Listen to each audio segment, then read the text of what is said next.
Greetings! Welcome to Awareness with Vanessa. I'm Vanessa Klinger, and this week we are continuing Series 1, The Secret Architecture of the Simulation. Today's episode, Why the Simulation Feels Real, the Psychology of Belief, Agreement, and Reinforcement. Last week we explored the transfer window, that uncomfortable space where the old identity no longer fits, but the new one has not fully settled in yet. And that raises an important question.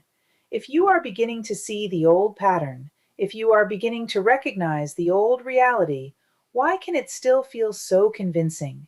Why does the body still react? Why does fear still feel like truth? Why do old beliefs continue collecting evidence even after awareness begins to interrupt the loop? And now I'll turn it over to our hosts, Vincent and Natalia, as they take us deeper into this week's episode, Why the Simulation Feels Real. Let's begin. Welcome to Awareness with Vanessa. We are your hosts today. Hi, everyone. And this is Series 1, Episode 10, titled Why the Simulation Feels Real. Yeah, and we are so glad you are here with us for this one. Definitely. We are diving into a massive stack of source material today for our deep dive into Vanessa Klinger's universe. I mean, we've got a lot of ground to cover. Oh, absolutely. We've got The Human Experience, Let Us Make Man, Reality Reprogrammed, Time to Transform, and Level 8. The whole stack. And our mission today is to synthesize all of this material to help you understand the invisible architecture that basically governs your reactions. But before we jump in, we really have to set a baseline for this conversation, like a foundational rule about how we are treating Klinger's work today. Good point. Lay it on us. Right. So we are not approaching this whole concept of simulation theory as some literal, sci-fi computer matrix that you have to adopt as a religious belief. Right, no tinfoil hats required here. Exactly. Instead, we are using it as a really profound psychological and philosophical framework. It's a highly effective lens to help you understand your own daily life. The mechanics of your own conditioning, basically. Yeah, and why you react the way you do to the world around you. Which brings us directly to where you, the listener, are sitting right now. We are treating this deep dive as a direct continuation of Week 9. Right, the transfer window. Yes, the transfer window. So you are currently in that super awkward liminal space. Your old identity is collapsing, but the new one isn't fully built yet. It's not familiar. Right, you are waking up, you're transforming, but here is the central problem that Klinger poses. If you are transforming, why do your old realities, your old fears, and your old beliefs still feel so incredibly, undeniably convincing? It's such a good question. And to answer that, we really have to examine the invisible architecture that builds your subjective reality. And that starts with the very definition of a belief. Okay, let's get into it. So in Reality Reprogrammed, Klingers makes this critical distinction. A belief is not merely a passing thought. It's not just an opinion. Right. It is an organizational code. Wait, let me stop you there, because I think most of us just think of a belief as a sentence we hold in our heads, right? Sure, like an affirmation or something. Yeah, like, I am a hard worker, or the world is a dangerous place. How does a sentence in your head function as a structural code? It really comes down to frequency, which the text defines as a specific combination of your thoughts, your emotions, and your beliefs, all working together. Okay. And according to the framework, the simulators, which Klein describes as entirely neutral processors, by the way, they interpret this frequency to create your experiences. Neutral processor, so they don't care what the frequency is. Exactly. Think of a neutral processor like a mirror. A mirror doesn't judge whether you're smiling or frowning, right? It just simply reflects the exact geometry of your face. Oh, wow. Okay. That makes sense. So if your internal frequency operates on the code of, say, scarcity, the neutral processor simply organizes your external environment to reflect scarcity. You'll notice the threats. Yes. You will encounter the delays, and you'll interpret totally neutral events as hostile. So it's literally just like a social media algorithm? That is a perfect way to look at it. I mean, the moment you emotionally engage with a piece of content on your phone, like by lingering on it or getting super angry at it in the comments, the algorithm curates your entire feed to match that exact emotional frequency. It ignores all other data. It just gives you what you react to. Right, but the sources mention that the corruption in the Earth experience didn't happen through some hostile takeover. It happened through something called agreement. Yeah, agreement. This is Yeah. huge. Agreement is basically the mechanism that locks the code into place. Souls accepted the Earth experience as their primary identity. They agreed with it emotionally. Exactly. And because the neutral processors respond to emotional agreement, That limitation just became their reality. The system only has power because the consciousness within it agreed to play by its rules. I have to say, I struggle with this agreement concept a little bit. Oh, so? Well, if we're trapped in this chaotic, often really painful Earth experience, you're saying we agreed to it. I mean, nobody consciously agrees to suffer or to be trapped in, like, chronic anxiety. Right, I hear you. So how does Klinger justify that we agreed to a cage? Well, the texts make a really important distinction between conscious desire and subconscious familiarity. Okay, tell me more about that. You didn't necessarily agree to suffer. You agreed to a specific identity in order to survive. Ah, In the human experience, Klinger points out that humans will choose a familiar pain over an unfamiliar freedom almost every single time. wow. Yeah, that hits hard. Right. The agreement isn't a signed contract saying, I want to be miserable. The agreement is the soul saying, I will adopt this restricted, fearful identity because it helps me navigate this super dense environment. And over time, that survival mask just becomes the only face you recognize in the mirror. Exactly. So the agreement is essentially a survival mechanism that we forgot we even initiated. That's spot on. But if a belief is just this mental subconscious code, how does it transition into something that feels like a literal physical cage? Like, why does it feel so heavy in the body? So that transitions us from the abstract code to the physical hardware.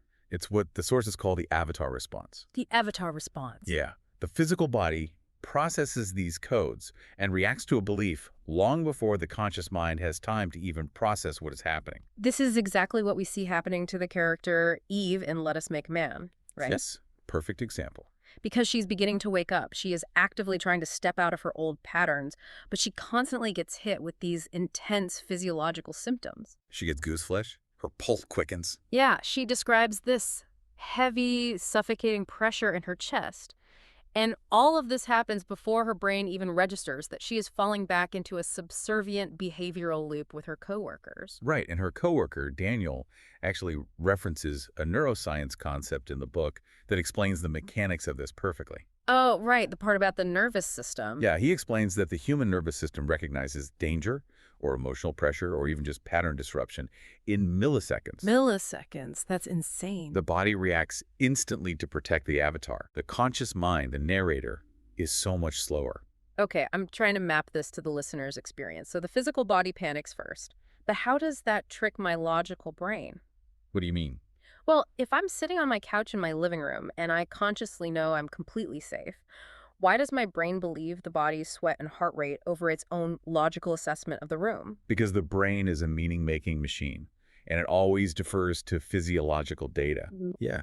If your vagus nerve signals high alert and your amygdala fires, your prefrontal cortex, the logical part of you, it just gets overridden. It assumes the body must know something it doesn't. So the mind just scrambles to catch up. Exactly. It creates what Klinger calls a reinforcement loop. The reinforcement loop. Okay, if you are in this transitional space right now listening to this, you really need to pay close attention to this mechanism. It's so crucial. The mind starts frantically collecting evidence in your environment to justify the body's panic. Yeah. It wants to prove the old survival story is still true. So it will use, like, a delayed text message from a friend. Yes, or a totally silent room, or a minor coincidence. Or a perceived rejection at work, and it treats it as absolute proof of danger. Right.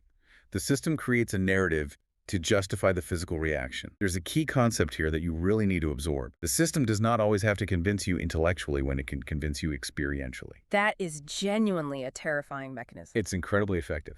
Because your old identity doesn't need to debate you.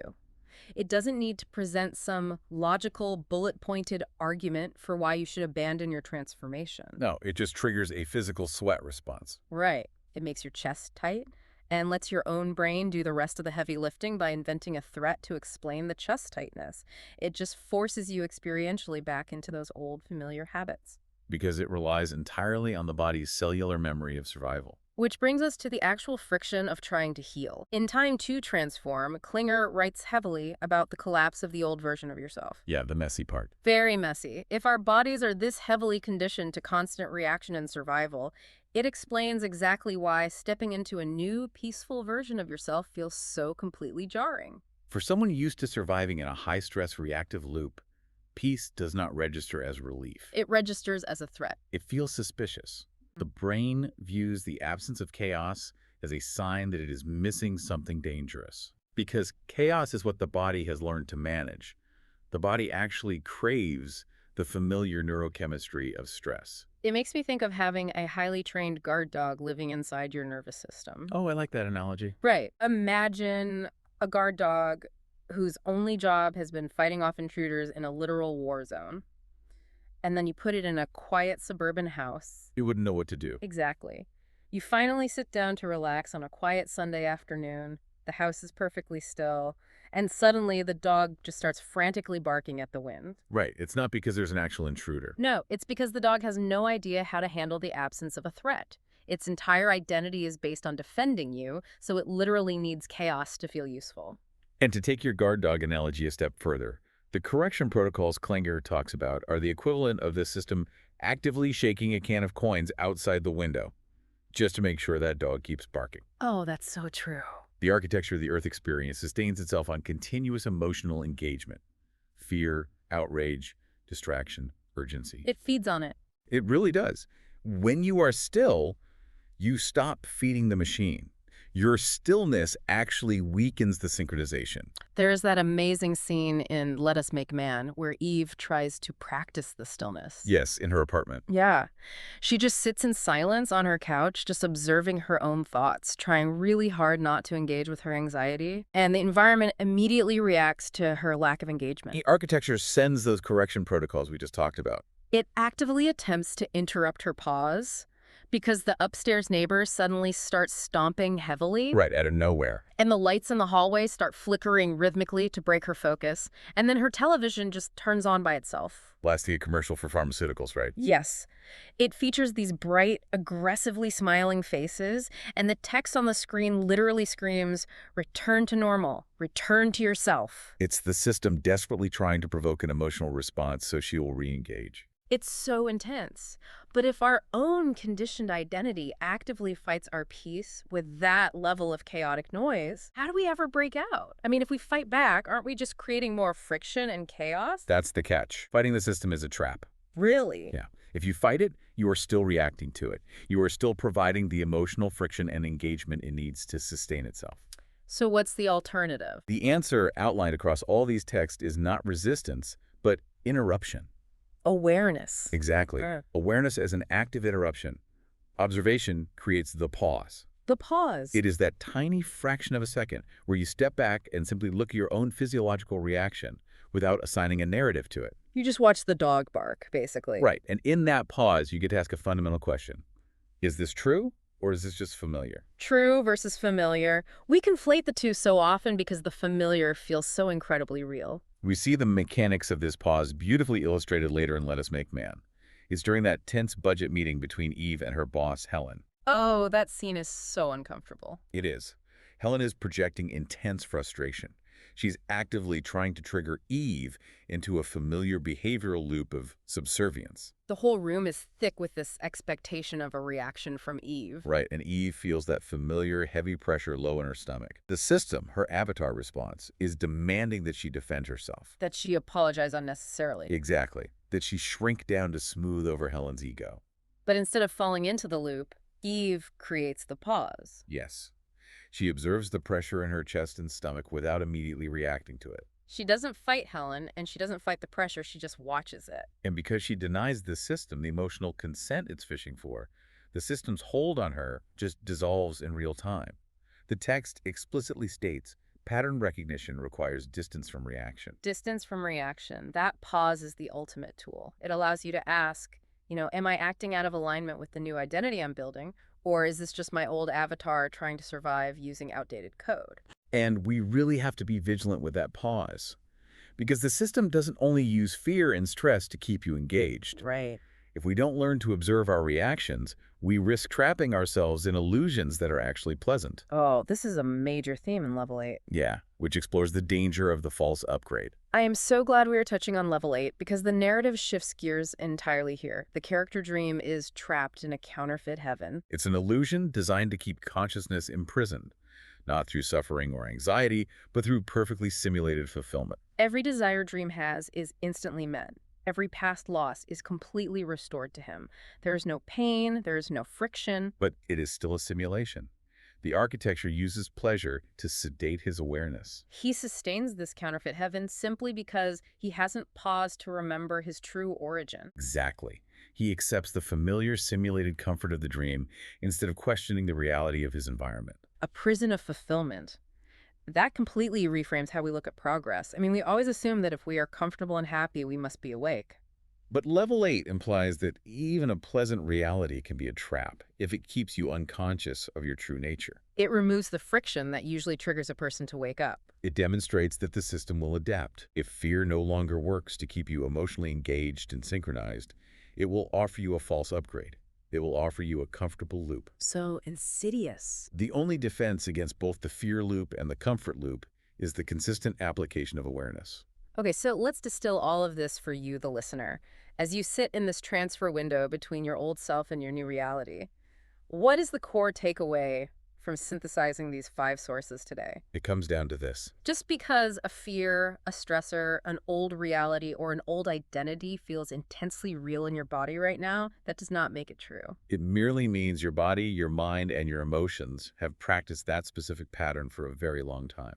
Your nervous system is just playing a well-worn track. When you recognize that the physical sensation of fear or doubt is just an avatar response, a glitch in your old code trying to pull you back into synchronization, you stop taking it so literally. You create that distance. You observe. And in doing so, you begin to rewrite the organizational code of your reality. I want to leave you with a final thought to mull over, something that is heavily implied throughout Klinger's universe, even if it's not explicitly spelled out in every chapter. This is one of my favorite parts. The texts note that awakened souls finding one another is the absolute greatest threat to the simulation. Let that sink in. Think about the mechanics of frequency we just discussed. What if your individual choice to pause, to observe the pressure in your chest, and to not react? What if that isn't just freeing you? Oh, wait. What if your stillness is actually sending a ripple through the collective frequency that disrupts the code and helps someone else wake up? It really is the logical conclusion of the framework. If agreement and emotional reaction sustain the architecture, then by refusing to engage in the reactive loops, you are literally changing the architecture of the environment around you. You are withdrawing your consent from the old system? And we are going to explore exactly how that architecture tries to pull your focus back in. Yes, we are. Our conversation will continue into week 11, where we will explore the specific mechanisms used to hijack your awareness in a deep dive titled The Architecture of Attention. And before we go, just a quick reminder. The ideas explored in this deep dive connect directly to Vanessa Klinger's human experience universe, especially the human experience. Let us make man, reality reprogrammed, time to transform, and level 8. This conversation begins the exploration, but the books take you deeper. The books are available on Amazon under Vanessa Klinger. Until next time, question everything, observe more, live aware. Until next time, question everything, observe more, live aware.